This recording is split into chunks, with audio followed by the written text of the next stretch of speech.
হয় নমস্কাৰ, মই পলাশ পিয়ম আৰু আজি আপোনালোকক আমি কলিযুগৰ কেইটামান কথা ক'ব বিচাৰিছোঁ।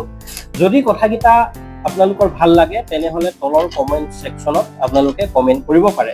আপোনালোকে মন কৰিব কলিযুগত জোতা, আমি ভৰিত যিটো পিন্ধো জোতা সদায় শ্ব'ৰুমত থাকে, কিন্তু কিতাপ সদায় ফুটপাথত থাকে। আপোনালোকে কেতিয়াবা মন কৰিব, দেখা পাব চাগে জোতা সদায় শ্ব'ৰুমত ৰাখে, কিন্তু কিতাপ তাৰ পৰা আমি জ্ঞান ল'ব পাৰোঁ, কিতাপ কিন্তু ফুটপাথত থাকে।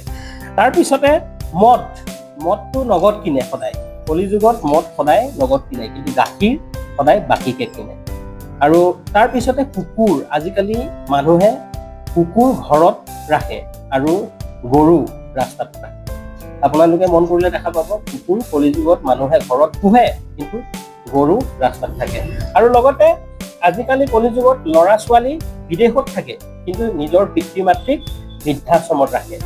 আপোনালোকে ভাবি চাব কথাকেইটা হয়নে নহয়, বা মন কৰি আপোনালোকে যদি শুনিছে কথাকেইটা যদি হয়, আপোনালোকে তলৰ কমেণ্ট ছেকশ্যনত, কমেণ্ট বক্সত আপোনালোকে আপোনালোকৰ মতামত বা কমেণ্ট যোগে আপোনালোকৰ মতামত জনাব পাৰিব।